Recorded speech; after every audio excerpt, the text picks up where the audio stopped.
So have you wondered if life is a kind of a simulation of sorts?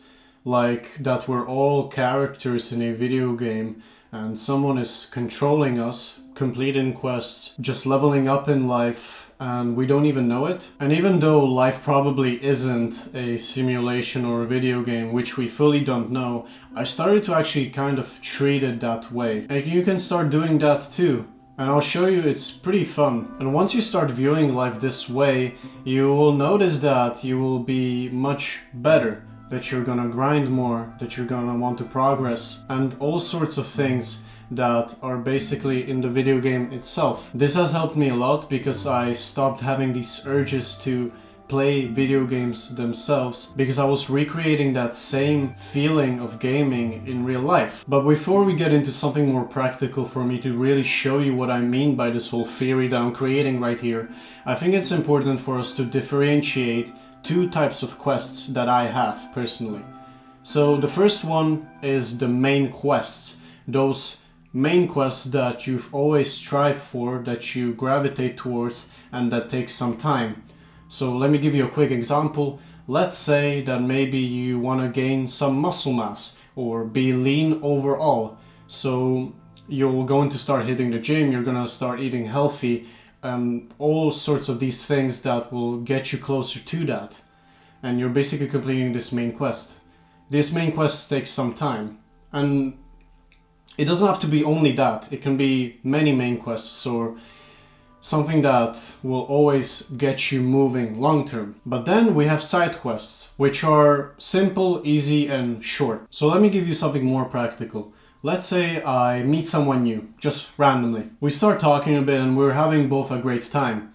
I offer that we can get some coffee later on, that we can catch up, something like that. We exchange contacts and we both move on. A couple of days later, I text them if they want to go out. If they say yes, then boom, let's go. We can start a side quest. If not, then it's totally fine. There's no stress, because I don't know if this person would bring me any real benefit when I didn't even have the chance to go out with them, let's say. But when I go out with this person, I can expect maybe a new contact, a person that can help me in the future, someone that can tell me a cool story that I can use later on, for example, with my friends. So the rewards of completing this side quest is like infinite. It's a whole scale. You can get joy from talking to someone, having a good banter, a good laugh, or I don't know, maybe it can be a person that can help you in some ways. You gain experience just by talking to people. You level up in your social skills, something like that.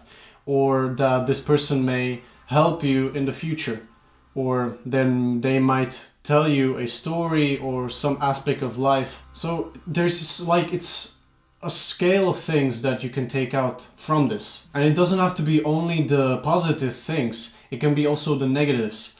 Let's say maybe that you were in an argument with someone and you weren't really patient, that you basically added fuel to the fire. And once that argument has ended, maybe you would have that self-reflection and you would tell yourself damn, maybe I was too pushy, I was applying too much pressure. So I'll learn to be more patient.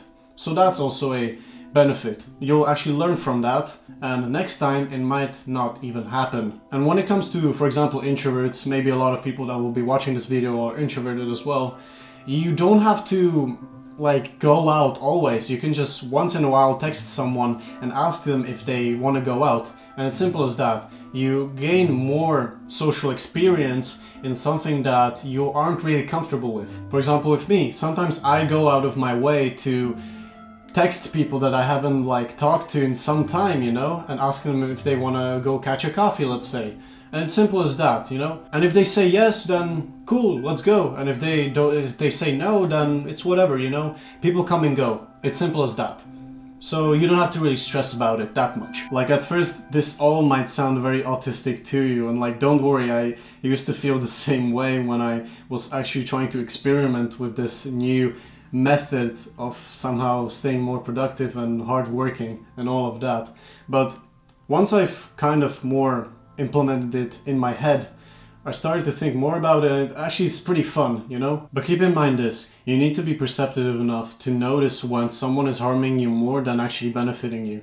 You gain the sense by being around people, learning about them, you knowing how they act, and you always have to prioritize yourself more than the rest in these types of situations.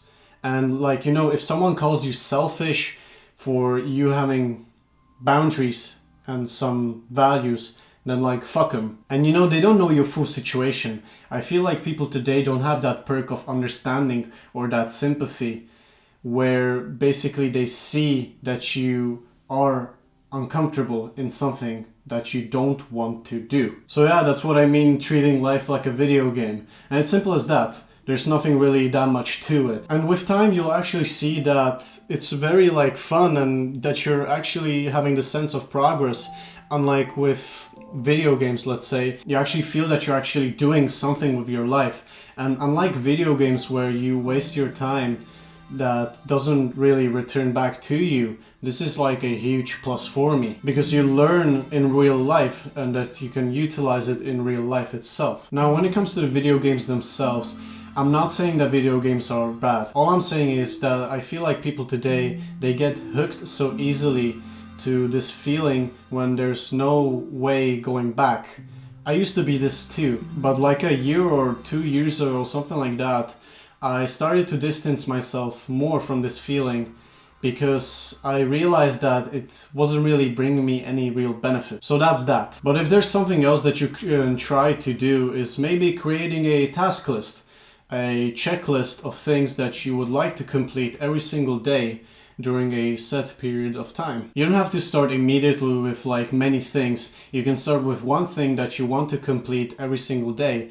And once you have a streak of 7 days in a row, then you can add another task. For example, here is my checklist that I have currently until the end of summer break. And once I have everything checked off, I always have this sense of completion and that I've completed this side quest. But mind this, I'm mostly doing the checklist when I have more free time, when I'm not doing the things that I give a higher priority to. So yeah, it's simple as that.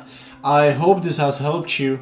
This is just like one of many tools that you can utilize for your own benefit. I'm not saying this is the only tool, but it's one of many methods that you can utilize to progress in real life. With this one, it helped me a lot, so maybe it can help you too. That's it from me, guys. I hope that you enjoyed this and it has helped you. Please take care of yourself and I'll see you next time. Peace, bruh.